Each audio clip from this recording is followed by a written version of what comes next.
चढ़ावे में चोरी तो हुई है, तो एक महापाप। राम जी के पैसे की वहाँ रक्षा नहीं हो पाई। जिनके जिम्मे रक्षा करने गिनने का काम था उन्होंने चोरी कर ली। अक्षम्य अपराध है। क्या सिर्फ ये जो 8 मुलाजिम जो थे जो गिरफ्तार हुए हैं यही इसके लिए जिम्मेदार हैं, या कहीं कोई ऐसा शख्स भी इसके पीछे है जो ज्यादा ताकतवर हो, शक्तिशाली हो और जिसकी वजह से ये मामला इतने दिन तक चलता रहा?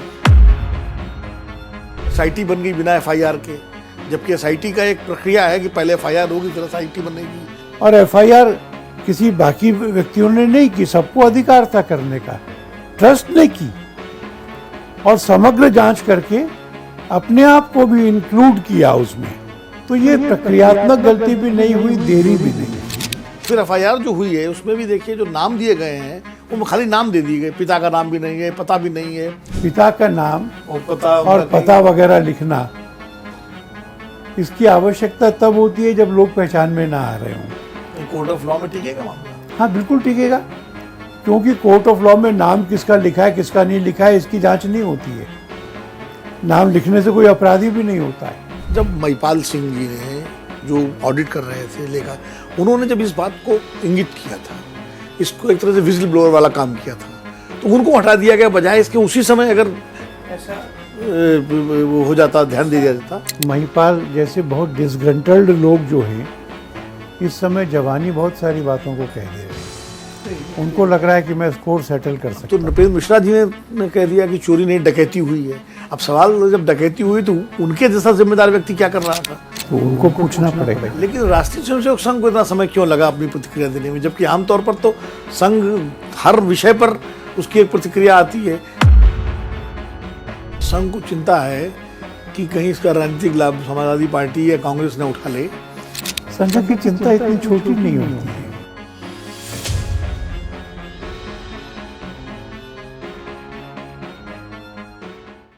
नमस्कार, अमरउजाला.com पर मेरे कार्यक्रम खरी बात में आपका स्वागत है, वेलकम है, खैर मकदम है। मैं विनोद अग्निहोत्री इस बार फिर आया हूँ एक नए मेहमान के साथ। बहुत ही बेहद खास मेहमान हमारे कार्यक्रम में हैं। दरअसल इस वक्त अयोध्या में राम मंदिर में जो चढ़ावा चोरी को लेकर के जो आरोप लगे हैं, जिसकी एसआईटी जांच हो रही है, पुलिस में भी 8 लोगों के खिलाफ एफआईआर दर्ज हुई है, उसको लेकर के पूरे देश में बेचैनी है, उत्तेजना है और लोग असंतुष्ट भी हैं, नाराज भी हैं। और स्वाभाविक है, क्योंकि भगवान श्री राम करोड़ों हिंदुओं के ही आराध्य तो हैं, इसके अलावा पूरे भारतीय मानस के भी उसकी चेतना के प्रतीक, आध्यात्मिक चेतना के प्रतीक हैं।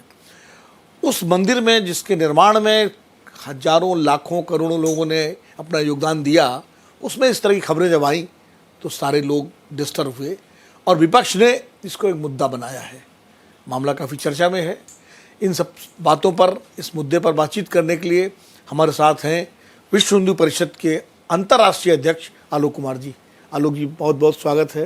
नमस्कार। बहुत दिनों बाद आपसे भेंट हो रही है, लेकिन चलिए इसी बहाने राम जी की कृपा से आपसे बहुत दिन बाद मिलने का मौका मिला। आलोक जी, ये जो सारी घटनाएं हुई हैं जो चर्चा में हैं, आप तक भी पहुंची होंगी बातें, और चूँकि विश्व हिंदू परिषद का बहुत बड़ा योगदान रहा है राम मंदिर आंदोलन में, विश्व हिंदू परिषद के नेतृत्व में ही वो आंदोलन चला और एक लॉजिकल कंक्लूजन तक पहुंचा और मंदिर का निर्माण हुआ। ऐसे में सबसे पहले आप अपने बारे में बताइए कि जब ये खबरें आई तो आपको कैसा लगा? मेरे ख्याल में विश्व के हिंदू मात्र की प्रतिक्रिया एक सी ही थी। पहले तो लगा कि ऐसा हुआ होगा क्या, और जब ये मालूम पड़ा कि चढ़ावे में चोरी तो हुई है, तो एक महापाप। हृदय में कितना कष्ट, कितनी वेदना हो सकती है। वो बहुत खराब समय था हमारे लिए। अपने मन में राम जी के पैसे की वहाँ रक्षा नहीं हो पाई। जिनके जिम्मे रक्षा करने गिनने का काम था उन्होंने चोरी कर ली,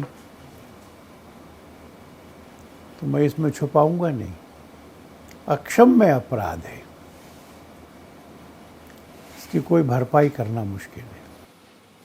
अब देखिए, जांच तो हो रही है, एसआईटी बनाई उत्तर प्रदेश सरकार ने और एफआईआर भी हुई, पुलिस कर रही है। लेकिन आपको क्या लगता है कि इतना बड़ा, जितने बड़े स्केल की ये चोरी की बातें आ रही हैं सामने, अब मुझे नहीं पता कि अमाउंट क्या है, या लेकिन जो बरामदगी हुई है 80 लाख रुपए और कहीं कुछ, या तमाम सारी चीज़ें आ रही हैं कि वो सोने की ईंटें और चांदी की ईंटें और रामशिलाएँ वो सब गायब हैं, ये सब सारी चीज़ें आ रही हैं चर्चा में। तो क्या सिर्फ ये जो 8 मुलाजिम जो थे जो गिरफ्तार हुए हैं यही इसके लिए जिम्मेदार हैं, या कहीं कोई ऐसा शख्स भी इसके पीछे है जो ज़्यादा ताकतवर हो, शक्तिशाली हो, और जिसकी वजह से ये मामला इतने दिन तक चलता रहा? मैं सोचता हूँ कि ये बताने में मैं समर्थ नहीं हूँ। आरोप लगे हैं, बहुत तरफ से लगे हैं, गंभीरता से, बहुत गंभीर आरोप लगे। तो ट्रस्ट की भी कोशिश ये रही कि इस मामले की संपूर्णता से जांच होनी चाहिए।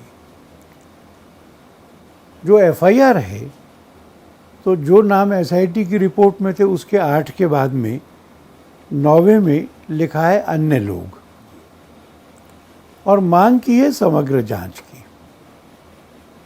तो बड़े लोग शामिल हैं कि नहीं है, होंगे तो बहुत दुर्भाग्यपूर्ण होगा, पर उनमें से किसी की भी जांच में कोई ढिलाई नहीं बरतनी चाहिए, कोई लिहाज नहीं होना चाहिए, जांच पूरी होनी चाहिए, और जो भी दोषी निकले उसको कोर्ट में दंडित होकर अपना प्रायश्चित करने के लिए जेल जाना चाहिए। तो आपको लगता है कि कुछ चूक ऐसी हुई है, जैसे एफआईआर समय पर नहीं हुई, जब वो पैसा बरामद हुआ उसको सीधे बरामद कर लिया गया, जबकि कानूनन पुलिस की उपस्थिति में बरामद होना चाहिए, पुलिस के द्वारा बरामदगी होनी चाहिए, वहाँ गड़बड़ी हुई। दूसरा, फिर एसआईटी बन गई बिना एफआईआर के, जबकि एसआईटी का एक प्रक्रिया है कि पहले एफआईआर होगी फिर एसआईटी बनेगी, और वो पुलिस की एसआईटी बनेगी, वो भी, और एफआईआर होने में फिर इतना समय लगा। तो कहीं ना कहीं, और फिर एफआईआर जो हुई है उसमें भी देखिए जो नाम दिए गए हैं वो खाली नाम दे दिए गए, पिता का नाम भी नहीं है, पता भी नहीं है। ये सब जो लापरवाहियाँ हुई हैं ये क्यों हुई? एक एक को ले लेते हैं। मुझे नहीं लगता कि इसमें कहीं भी गलती हुई है। मान लीजिए मुझे कोई आकर कहता है कि मेरे ड्राइवर ने मेरी सेफ से 5 लाख चुरा लिए, तो मैं क्या करूँगा? क्या मैं उसकी बात को सुन करके सीधे पुलिस को एफआईआर लिखाऊंगा? तो ये तो ह्यूमन बिहेवियर नहीं होगा। मैं तिजोरी में से देखूंगा गए हैं क्या, गए हैं तो मेरी पहली चिंता ये भी होगी कि वापस आने चाहिए, तो मैं थोड़ा सीसीटीवी देखूंगा। उसमें अगर ड्राइवर दिख रहा है तो मैं उसको बुलाऊंगा, दिखाऊंगा, वो कबूल करेगा। ऐसी कुछ प्राथमिक जांच करके फिर मैं एफआईआर लिखाने जाता हूं। ट्रस्ट ने अगर वो जांच की तो मैं उसमें कुछ गलत नहीं मान रहा हूं। अब ये ठीक नहीं है कि उसका तरीका ये है कि एफआईआर और एसआईटी हो, उसका तरीका एसआईटी और एफआईआर भी हो सकता है, सुप्रीम कोर्ट ने भी होल्ड किया है। और फिर जो एसआईटी है वो थोड़ा विशद है, वो केवल अपराध की जांच नहीं कर रही, उसको उन उपायों को भी सुझाना है जिनके अपनाने से आगे ये भविष्य में ना हो। जी हाँ। तो ट्रस्ट ने स्वयं होकर के लिखा, एसआईटी बनाओ, वरिष्ठ लोगों की बनाओ, जांच करो। एसआईटी बन गई, अयोध्या आ गई, तो सबसे पहले चंपत जी वहाँ गए, मैं महामंत्री हूँ, यहाँ की जांच मेरे से शुरू कर सकते हैं, आप चाहें तो मैं इंटेरोगेशन के लिए तैयार हूँ। अब एसआईटी जांच कर रही थी, हफ्ते भर में रिपोर्ट आ गई। उस रिपोर्ट में 8 लोग नामजद हुए। जिस दिन वो रिपोर्ट ट्रस्ट को मिली उसी दिन ट्रस्ट ने एफआईआर किए। वो 8 नाम इसलिए दिए क्योंकि वहाँ लिखे थे, 9वें में अन्य लोग लिखा, तो अन्य लोग लिखा और एफआईआर किसी बाकी व्यक्तियों ने नहीं की, सबको अधिकार था करने का, ट्रस्ट ने की और समग्र जांच करके अपने आप को भी इंक्लूड किया उसमें, तो ये प्रक्रियात्मक गलती भी नहीं हुई, देरी भी नहीं हुई। आपको लगता है मतलब ट्रस्ट की तरफ से ऐसी कोई चूक नहीं हुई? ये पता लगने के बाद कि चोरी हुई है, ना चूक हुई ना देरी हुई। और नाम जो लिखे गए बिना पिता के नाम के, बिना, आप तो जानते हैं। आपको मालूम है कि वो 8 लोग उसी दिन गिरफ्तार हो गए। हाँ, वो तो गए। तो इसका इसलिए पिता का नाम और पता वगैरह लिखना, इसकी आवश्यकता तब होती है जब लोग पहचान में ना आ रहे हों। कोर्ट ऑफ लॉ में टिकेगा मामला? हाँ, बिल्कुल टिकेगा, क्योंकि कोर्ट ऑफ लॉ में नाम किसका लिखा है किसका नहीं लिखा है इसकी जांच नहीं होती है। नाम लिखने से कोई अपराधी भी नहीं होता है, उन सबूतों पर टिकता है कि इसने चोरी की है कि नहीं की है। वो सबूत हैं तो कोर्ट में 100% टिकेगा। एफआईआर में तो जितनी जांच होती है, कई बार ऐसा लिखा होता है कि ये जो मर्डर हुआ इसकी हम एफआईआर कर रहे हैं, कई बार अज्ञात भी लिखी जाती है। अज्ञात लिखी जाती है। इसलिए नामों के सब बारे में ऐसा नहीं लिखा तो कुछ लोग कोशिश कर रहे हैं कि हर बात में कुछ नुक्ताचीनी निकालो। अच्छा, ये चंपत राय जी को लेकर के बहुत सवाल उठे हैं, और ये सिर्फ चढ़ावा चोरी के मसले से ही नहीं, जब ज़मीनों का मसला आया था 2021 में, जो 2 करोड़ की ज़मीन 18 करोड़ में ट्रस्ट ने खरीदी, उसके बाद और ज़मीनों को लेकर संजय सिंह ने बहुत सारे कागजात पेश किए, उसमें भी चंपत जी का नाम आया। चंपत जी संघ के स्वयंसेवक रहे हैं, विश्व हिंदू परिषद के उपाध्यक्ष भी हैं, अशोक सिंघल जी के साथ थे। आपको क्या लगता है कि चंपत जी जैसा, मैं कहूँगा कि संघ की विचारधारा, संघ के चरित्र निर्माण, व्यक्ति निर्माण में दीक्षित और शिक्षित व्यक्ति, उन पर इतने सवाल कैसे उठ रहे हैं, क्यों उठ रहे हैं? अभी ये तय होना है कि ये सवाल वाजिब हैं या नहीं है। हमको बताया गया है कि जितनी भी ज़मीनें खरीदी गई और जिस भाव पे खरीदी गई, ट्रस्ट के पास में उसका उत्तर है। उस उत्तर की परीक्षा कर ली जाए। अगर वो उत्तर जमता है, ठीक है, तो ये आरोप गलत हो जाएगा। अगर नहीं है तो फिर वैसे आगे बढ़ जाएगा। तो कोई उसकी जांच तो हुई नहीं? जांच तो हो रही है ना, अभी होगी। अब तो इस मसले की हो रही है, चढ़ावा तो चोरी उसमें ये भी है, उसमें जिस दिन से ट्रस्ट उस बना, समय एसआईटी बनी थी उसकी जांच करने, उसके बाद उसकी रिपोर्ट का कुछ पता ही नहीं लगा कहाँ गई। उस समय एसआईटी नहीं बनी थी, अभी बनी है। नहीं, जब जमीनों का मसला आया था तब भी एक एसआईटी नहीं बनी थी, जांच करने के लिए कुछ अफसरों की कमेटी बनी थी, हो सकता है कम। पर अभी एसआईटी और एफआईआर में ये विषय इन्वेस्टिगेशन के लिए है। एसआईटी के सामने संजय सिंह ने अपीयर हुए, हाँ, कागज भी उनका दिए। बयान रिकॉर्ड हुआ है, उनका कागज लिए गए। मेरे पास भी कुछ उत्तर हैं, पर उन उत्तरों को देने का कोई अर्थ इसलिए नहीं है कि जांच एसआईटी ने करनी है, उसको करने दी जाए। अच्छा, जैसे जब महिपाल सिंह जी ने, जो ऑडिट कर रहे थे लेखा, उन्होंने जब इस बात को इंगित किया था, इसको एक तरह से विजिल ब्लोअर वाला काम किया था, तो उनको हटा दिया गया, बजाय इसके उसी समय अगर ऐसा वो हो जाता, ध्यान दिया जाता। ऐसा महिपाल जी कह रहे जी, उसकी जांच हो जाए। उन्होंने बताया था कि नहीं बताया था, उनको हटाया था या उनको हटना पड़ा था, मतलब ये भी जांच के विषय में शामिल है। स्वाभाविक है, क्योंकि महिपाल जैसे बहुत डिसग्रंटल्ड लोग जो हैं इस समय जवानी बहुत सारी बातों को कह दे रहे हैं। नहीं, उनको लग रहा है कि मैं स्कोर सेटल कर सकता अब हूँ। एक वो वर्मा जी इंजीनियर साहब कह रहे हैं कि निर्माण कार्य में 40% कमीशन लिया गया, वो भी अगर ये हुआ होता तो क्या आज तक ये बात छपी रहती? क्योंकि कोई एक वेंडर नहीं था।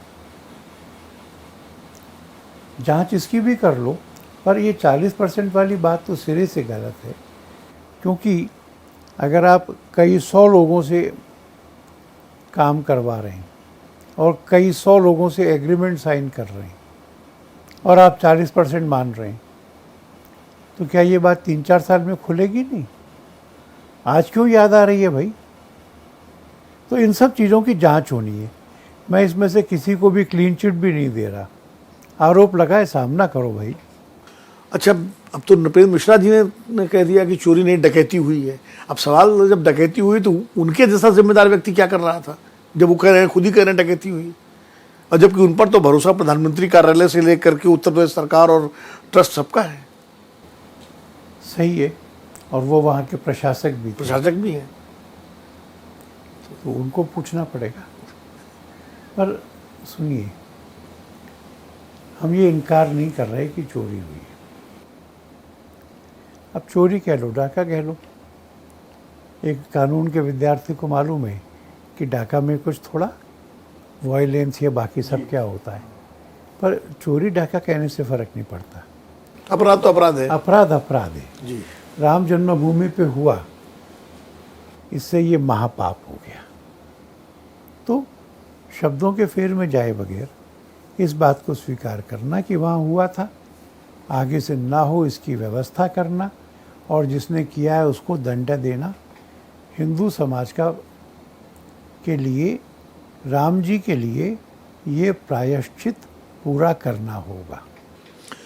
क्या लगता है कि आप विश्व हिंदू परिषद के अंतर्राष्ट्रीय अध्यक्ष, जैसे ही ये मामला सामने आया, बमुश्किल शायद कुछ दिनों बाद ही आपकी प्रतिक्रिया आ गई, आप गए भी और आपने अपनी प्रतिक्रिया दी, लगातार आप मीडिया में आ भी रहे हैं, बात भी कर रहे हैं, सवालों के जवाब भी दे रहे हैं, लेकिन राष्ट्रीय स्वयंसेवक संघ को इतना समय क्यों लगा अपनी प्रतिक्रिया देने में, जबकि आमतौर पर तो संघ हर विषय पर उसकी एक प्रतिक्रिया आती है। सुनील अंबेकर जी से लेकर के और सरसंघ चालक तक सब मौन रहे। बहुत दिनों बाद दत्ता जी का एक बयान आया, 2 दिन पहले, इतना समय क्यों लगा? इसके बारे में तो मैं नहीं बता सकूंगा, पर मैं समझता हूं कि जो बयान आया उससे देश का मार्गदर्शन हुआ और वो बहुत संतोषजनक बयान था। उन्होंने शुरू में ही ये स्वीकार कर लिया कि दुर्भाग्यपूर्ण घटनाएं समाज को आघात लगा है। फिर उन्होंने ये स्पष्ट किया सबको जल्दी दंडित होना है। फिर ये कहा आगे से ये नहीं होना चाहिए। और कुछ लोग जो हमेशा राम मंदिर के खिलाफ लड़ते रहे, गोलियां चलवाते रहे, ऐसे लोग हिंदू होकर के राम जी के प्रति भक्ति का प्रदर्शन कर रहे हैं और हिंदुत्व के आंदोलन को बदनाम कर रहे हैं, तो उन्होंने सावधानी बताई कि इसका राजनीतिक लाभ किसी को लेने नहीं देना है।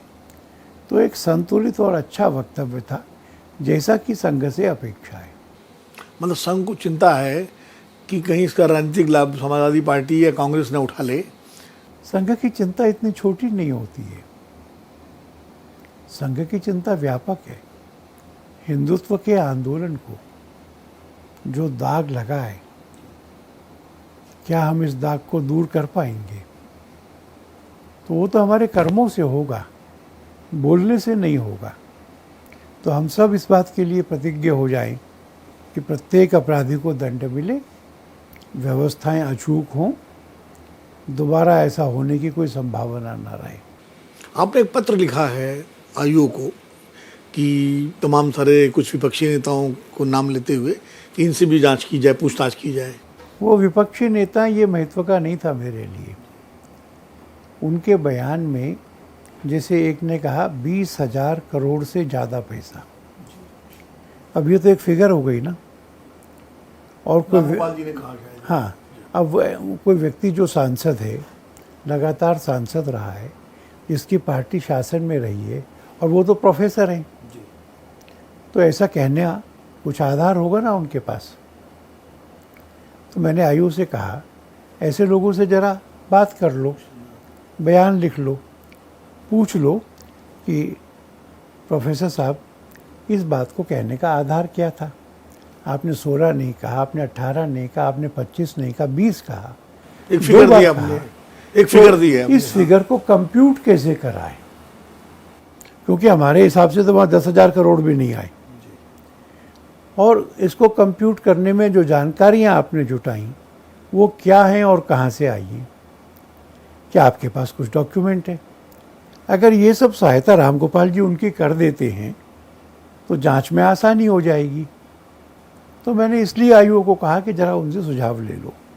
अब देखते हैं आयु उसमें क्या करते हैं और ये लोग क्या करते हैं। ये लोग क्या करते हैं? अगर ये सच्चे हैं तो ये कहेंगे हाँ ठीक है, आप बताइए मैं कब आऊँ। अच्छा, ये जो पूरा मसला हुआ है, खबरें आ रही हैं कि अब अयोध्या में राम मंदिर में जो श्रद्धालु हैं उनकी संख्या कम हो गई है और लोग संकोच करने लगे हैं। जो खुले दिल से लोग दान देते थे मंदिरों में, उसमें भी लोग संकोच करने लगे। उनको लगता है कि शायद जो है हर मंदिर में, जब राम मंदिर में ये हो सकता है तो कौन सा मंदिर सुरक्षित होगा। बद्रीनाथ की भी इस तरह की अभी खबर आई कि वहाँ भी कुछ गड़बड़ी पकड़ी गई है। तो इसको लेकर के भी तो विश्व हिंदू परिषद की एक चिंता होनी चाहिए। पहले तो तथ्य को जांच लेती। कुछ लॉबीज हैं जो इस तरह के हर अवसर पर हिंदुत्व और मंदिर इत्यादि पर अविश्वास पैदा करने का प्रयत्न करते हैं। हिंदू समाज को प्रबंधन से नाराजगी हो सकती है, पर क्या कोई इसके लिए राम जी से नाता तोड़ लेगा? क्या कोई मंदिर इसलिए नहीं जाएगा कि यह ऐसा होता है? अरे वो तो राम जी के लिए जाता है, उनके जन्म स्थान पे जाता है। भक्त के हृदय में भी राम है, वहाँ भी राम है, देखने जाता है। तो इट्स अ कैनार्ड कि वहाँ संख्या कम हुई है। वहाँ संख्या कम नहीं हुई है। पहले की तरह बराबर के लोग आ रहे हैं। प्रबंधन से नाराज होंगे, प्रबंधन के लिए चढ़ावे में तो कमी आई है? नहीं आई। मेरी जानकारी ये है कि नहीं आई है। अच्छा, आपको क्या लगता है कि हिंदुत्व का जो आंदोलन है, राम मंदिर उसका एक बहुत ही शिखर सोपान रहा है हिंदुत्व के आंदोलन को आगे बढ़ाने में। ये जो पूरा प्रकरण सामने आया, इससे क्या हिंदुत्व के आंदोलन को जो धक्का लगा है, उससे आगे भविष्य में भी राम कृष्ण जन्मभूमि को लेकर के आप लोगों का एक अभियान है, या काशी विश्वनाथ जी को लेके है, या और तमाम सारे से धर्म स्थलों को लेके है, तो हिंदुत्व की जो यात्रा है उसमें रुकावट आएगी?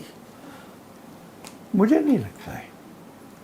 ये सुझाव दिया जा रहा है कि ये मंदिर सरकार ले ले। जी।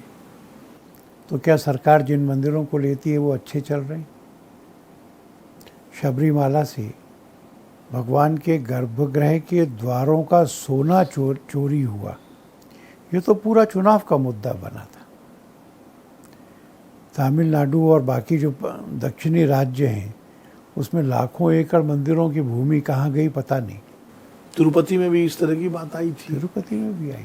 लड्डुओं का मसला आया। इसलिए सरकार के प्रबंधन के मंदिर अच्छे होते हैं ऐसा कोई नियम नहीं। स्वामीनारायण के मंदिर विश्व भर में हैं। जी। इस्कॉन के हैं। इस्कॉन के, हाँ। हमारा झंडेवाला का मंदिर है। तो इसमें से सरकार अपने हाथ में ले ले, इसके प्रति किसी का विश्वास नहीं होगा। ऐसी आवश्यकता भी नहीं। सरकार को मंदिर नहीं चलाने चाहिए, जैसे वो मस्जिद नहीं चलाती। अगर इस मामले में दोषियों को दंड नहीं दिया गया तो हिंदू समाज परेशान रहेगा। पर अगर वो देखेगा कि वो जाके चक्की पीस रहे हैं तो क्षमा करेगा। सब कुछ निर्भर करेगा कार्यवाही कैसी होती है इसमें। जी, प्रायश्चित होना। इस पे अगर मान लीजिए किसी को बचाने की कोशिश की गई, जैसे बात हो रही बड़ी मछली छोटी मछली की, तो उसका नकारात्मक असर पड़ेगा समाज पर।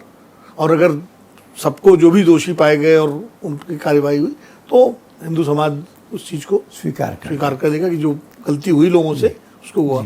कुल मिला करके ये मैं है। यही कह रहा हूँ। राम मंदिर आंदोलन में विश्व हिंदू परिषद के साथ साथ बहुत सारे धर्माचार्य, साधु संत जो विश्व हिंदू परिषद और संघ परिवार के से नहीं भी जुड़े थे, वो भी तमाम जुड़े थे। लेकिन जब ट्रस्ट बना तो इसमें जो साधु संत हैं भी वो सारे विश्व हिंदू परिषद और संघ परिवार से जुड़े हुए हैं। ये बात मैं नहीं कह रहा हूँ, ये तमाम सारे साधु संतों का कहना, शंकराचार्यों का कहना है ये, या और जो अखाड़ा परिषद के लोग हैं, या रामानंदाचार्य हैं, संप्रदाय के लोग हैं। तो क्या ये कोशिश नहीं होनी चाहिए कि अब इस ट्रस्ट को थोड़ा सा इसका स्ट्रक्चर बदला जाए और इसमें उन साधु संतों को भी शामिल किया जाए जो आमतौर पर विश्व हिंदू परिषद या राष्ट्रीय स्वयंसेवक संघ से अलग माने जाते हैं? मैं समझता हूँ कि जिन संतों को ट्रस्टी बनाया गया वो लगभग सब लोग बहुत बड़े संत हैं, और हम जिसको भी बनाएंगे तो जो रह जाएंगे वो बताएंगे कि गलत हुआ है। इसलिए मैं इस बात से सहमत नहीं हूँ कि संघ से जुड़े हुए इसलिए हमने किसी को ट्रस्टी बनाया। सरकार ने ट्रस्टी बनाई, एक टेस्ट देखा विद्वता का और वरीयता का, दूसरा टेस्ट रखा कि राम जन्मभूमि के संघर्षों में इनका हिस्सेदारी रही है कि नहीं रही है। जिनकी हिस्सेदारी रही है उनको ट्रस्टी बनाया। इसलिए मैं इस मांग से सहमत नहीं हूँ कि सारे ट्रस्टी बदले जाए। मुझे लगता है कि वरिष्ठ लोग हैं, बड़े लोग हैं, सम्मानित लोग हैं, कोई आरोप नहीं है, तो इसको ऐसे रहने दिया जा सकता है। जिन दो ने त्यागपत्र दिया है उनके स्थान पे जिनको लेना है वो ट्रस्ट तय करेगा। अभी तो त्यागपत्र स्वीकार होने की बात भी है। अच्छा, अब इस चर्चा को विराम देने से पहले एक सवाल करता हूँ मैं कि जो प्रमुख लोग थे इस ट्रस्ट के, जो कामकाज देखे, जैसे चंपत राय जी का नाम से, अनिल मिश्रा जी, गोपाल राव जी, और 3 नाम तो बहुत प्रमुखता से आ रहे हैं जिन पर सवाल उठ रहे हैं, उंगलियां उठ रही हैं, उनको तमाम तरह से आरोप भी लग रहे हैं।